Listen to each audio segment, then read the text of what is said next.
আসসালামু আলাইকুম, মনি ভিলেজ কুকিংয়ে সবাইকে স্বাগত।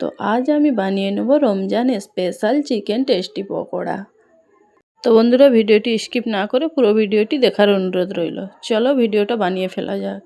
এখানে আমি নিয়ে নিয়েছি 300 গ্রাম চিকেন। লেবুর রস দিয়ে দিলাম। এরপর দিয়ে দিলাম আমি স্বাদ মতন লবণ। লঙ্কা গুঁড়ো দিয়ে দিলাম হাফ চামচ। হলুদের গুঁড়ো দিয়ে দিলাম হাফ চামচ। ভাজা গরম মশলা গুঁড়ো দিয়ে দিলাম হাফ চামচ। চাট মশলা দিয়ে দিলাম হাফ চামচ। গোলমরিচ গুঁড়ো দিয়ে দিলাম হাফ চামচ। আদা রসুনের পেস্ট 1 চামচ। টক দই 1 চামচ।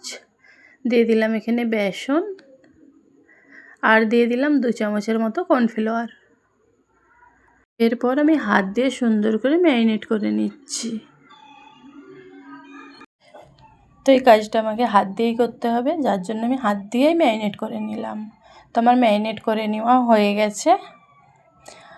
তো আমি ফ্রিজের মধ্যে রেখে দিচ্ছি 10 মিনিটের জন্য।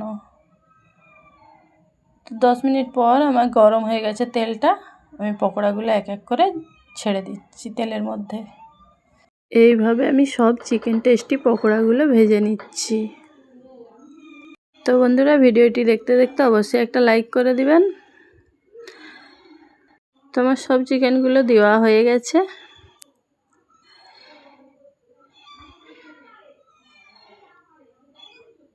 এরপর আমার এক সাইড হয়ে গেছে, আমি আরেক সাইড উল্টে দিচ্ছি। তো আমি এইভাবে উল্টিয়ে পাল্টিয়ে ফ্রাই করে নিচ্ছি। তো বন্ধুরা, আমার চিকেন টেস্টি পকোড়া ফ্রাই হয়ে গেছে। এরপর আমি উঠিয়ে নিচ্ছি। দেখতে মাশাআল্লাহ কালারটা খুব সুন্দর আসছে। তো আমি এইভাবে চিকেন টেস্টি পকোড়াগুলো ফ্রাই করে নিলাম। তো বন্ধুরা, দেখতে যতটা সুন্দর আর লোভনীয়, খেতে ঠিক ততটাই সুস্বাদু।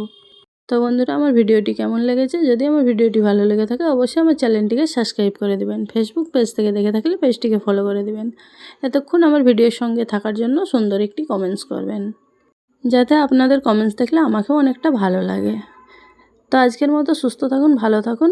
বাই বাই, আল্লাহ হাফেজ।